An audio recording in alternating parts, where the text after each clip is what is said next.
Hello tout le monde, je suis absolument ravie de vous retrouver dans cette nouvelle vidéo indispensable du printemps. Vous savez que j'ai l'habitude de la faire plusieurs fois par an, à chaque saison, plus ou moins.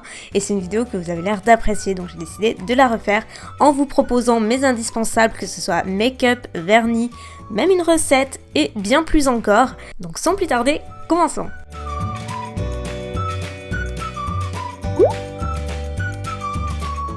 On commence avec le make-up et il se veut très frais, très pêche, parce que c'est vraiment les tons que j'adore utiliser en ce moment et je trouve que c'est parfait pour le printemps. On mise sur un joli teint et des accents assez chauds et let's go. Donc comme d'hab, je prépare mes yeux avec la primer de Bourjois que j'aime toujours autant ma foi, elle est très bien, elle fait son job. Et pour les yeux, je vais utiliser des fards Colourpop, donc j'ai par contre pas toutes les références parce qu'il y en a qui se trouvaient dans des palettes et il n'y a plus les noms malheureusement, mais j'essaierai si je retrouve de mettre en barre d'infos. Donc je commence avec cette couleur un peu moutarde, mais pas trop, vous voyez, et associée avec l'orangé que je vais appliquer par-dessus. À la suite, ça fait un espèce d'ombré qui se marie à merveille. Et en fait, comme vous le voyez, je l'étire bien sur l'extérieur pour avoir vraiment une matière qui est hyper fumée, hyper smoky. J'intensifie mon coin externe avec cette couleur plus foncée, j'insiste particulièrement à ce niveau-là, donc avec un autre pinceau, et en même temps j'estompe, et vous voyez que ces trois couleurs se marient, je trouve, super bien, on dirait un petit peu un coucher de soleil. Et sur le reste de la paupière mobile, j'applique cette couleur un petit peu crème avec des sous-tons pêche qui rappellent parfaitement le creux de paupière. J'insiste pas trop, je veux pas quelque chose de super opaque. Je termine bien entendu avec la touche lumière, pareil, une couleur chair qui va me permettre vraiment de bien estomper les bords et avoir cet effet photoshopé sans démarcation. Je passe ensuite au fossile, cette fois-ci j'utilise des velours lashes. Ceux-ci sont vraiment très jolis, ils sont pas super dramatiques, ils sont assez naturels je trouve et ils font très bien le job. Pour le teint, j'applique ma brume Coconut Milky Mist de Too Cool for School, qui est une brume qui va bientôt sortir chez Sephora. Je crois que c'est en mai ou en juin, je vous le remettrai en barre d'infos. Elle est géniale, en fait, elle prépare la peau au maquillage, c'est une brume hydratante et qui sent donc la noix de coco et je peux pas m'en passer, ça permet vraiment de parfaire mon teint. Par la suite, j'applique le nouveau fond de teint de NYX, j'en ai fait une revue complète, si vous voulez la voir, je vous la mettrai en dessous, en barre d'infos. J'allais oublier, je l'applique avec l'éponge Kiko, que j'aime toujours autant. On ne change pas, une équipe qui gagne avec le Shape Tape de Tarte que j'ai en teinte light neutrale. Et donc là j'en applique pas seulement en contour des yeux mais un petit peu partout sur le reste de mon teint pour éclairer. Et pour le contour des yeux, vous voyez que j'utilise l'autre côté de l'éponge qui permet vraiment de structurer bien le contour des yeux au niveau des fards. Ça nettoie super bien, ça fait vraiment un regard qui est nickel chrome. Pour le fixer, j'applique ma poudre libre translucide illuminatrice un petit peu long de Laura Mercier. C'est vraiment une poudre qui est fantastique pour poudrer le contour des yeux tout en éclairant un petit peu sans ajouter de paillettes, sans l'assécher. Enfin, c'est une poudre qui est fantastique. Et pour le reste de mon teint, comme d'hab, j'applique la Airbrush de Charlotte Tilbury que j'aime d'amour. On repasse aux yeux et là j'utilise les mêmes fards que j'ai utilisés précédemment, à savoir le petit orangé et le fard plus foncé pour avoir une jolie transition. Voilà, j'aime bien redessiner quand même le ras des cils inférieur, je trouve que ça termine vraiment le make-up. Et en coin interne, en touche lumière, j'applique ce fard de Kat Von D qui est une pure beauté. Il est hyper lumineux et pareil, j'adore avoir un point de lumière qui est assez marqué, surtout pour ce type de make-up là.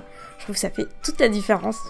Place au crayon, donc j'applique le noir des nouveaux gel liners de Marc Jacobs qui sont absolument fantastiques. J'adore en muqueuse supérieure le noir parce qu'il ne transfère pas, c'est très important. Et en muqueuse inférieure, j'applique donc le doré qui est voilà, hyper joli et pareil, ça fait un petit rappel des fards que j'ai pu utiliser. Une petite couche de mascara pour fondre mes vrais cils et mes faux cils et je n'oublie pas d'en appliquer en ras des cils inférieurs également.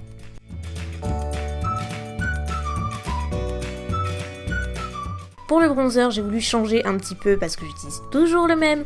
Donc j'ai ressorti le Suntan de Jouer Cosmétique qui est un bronzer que j'adore, que j'ai depuis des années. Il est vraiment très joli, surtout pour cette période-là. Pour le blush, j'utilise cette jolie petite palette L'Oréal qui regroupe vraiment le nuancier parfait pour le printemps. Et j'utilise la teinte Coral B, donc qui est ce petit corail rosé très joli. En highlight, j'utilise le Stunner de Tarte que j'adore. Je ne vous le présente même plus tellement je vous en ai parlé. Donc, vous le savez.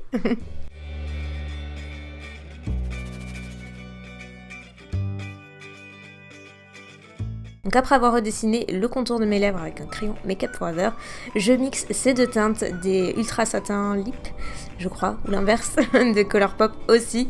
En fait, ils ont sorti une collection qui s'appelle Nectar dernièrement, et du coup, c'est que des tons un petit peu pêche comme ça, qui sont canons.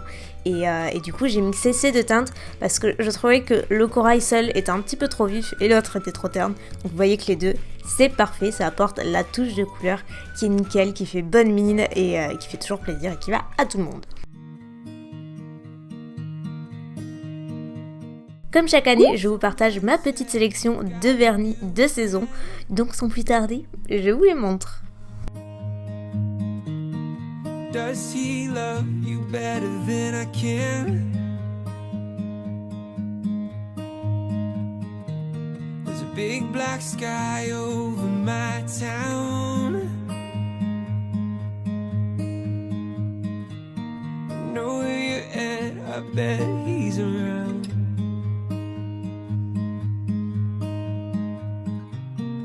Yeah, I know it's still bitter, but I just gotta see it for myself. I'm in the corner, watching you kiss her. Oh,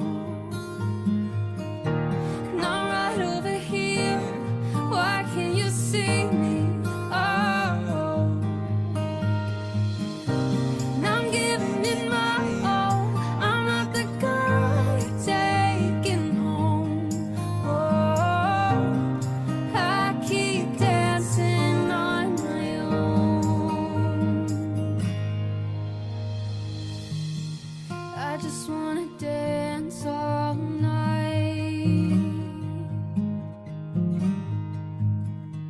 And I'm all messed up, I'm so En matière de soins, je mise vraiment sur un démaquillage efficace et surtout agréable avec le baume démaquillant Take the Day Off de Clinique, qui est une texture que j'adore et que j'utilise depuis des mois, depuis l'année dernière maintenant, pour me démaquiller. C'est un baume en fait que vous appliquez à la fois sur le visage et sur les yeux, qui retire même le maquillage waterproof, et surtout c'est un moment de détente qui est assez agréable, je dois dire. Donc vous voyez, c'est vraiment une texture baume, et une fois que c'est au contact de l'eau, ça se transforme en une huile un petit peu, un fluide très léger, satiné, qui se rince à l'eau claire sans laisser de film gras ou quoi que ce soit. Donc je fais bien chauffer dans la paume de mes mains et j'applique sur l'ensemble de mon visage.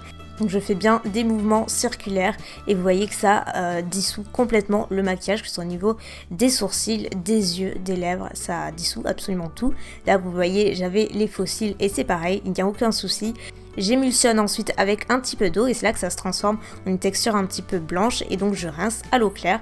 Donc moi je ne peux pas mettre la tête sous l'eau, donc j'utilise une petite mousseline, mais ça revient exactement au même et vous voyez que les fossiles s'enlèvent tout seuls, et surtout ça laisse la peau hyper nette, ça ne laisse pas de film gras, c'est adapté pour tous les types de peau, et moi vraiment c'est un produit que j'adore. Je voulais vraiment vous en parler dans cette vidéo parce que c'est mon indispensable du moment.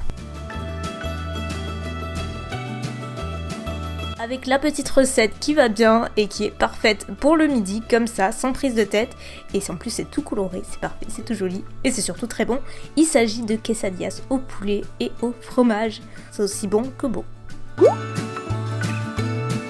Donc pour cela vous aurez besoin de plusieurs petites choses. Donc tout d'abord des tortillas. Moi j'ai pris quelques tomates cerises avec des poivrons, donc choisissez ce que vous préférez.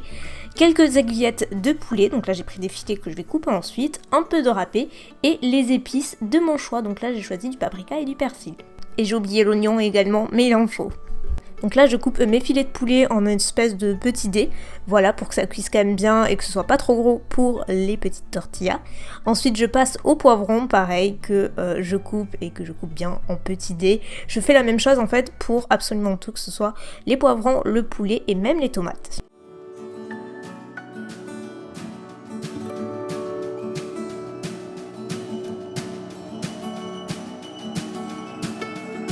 Et rien que de voir toutes ces couleurs, moi je trouve ça hyper appétissant, j'adore. Donc ensuite, dans une poêle bien chaude, versez un petit peu de filet d'huile d'olive, faites revenir le poulet quelques temps jusqu'à ce qu'il brunisse bien.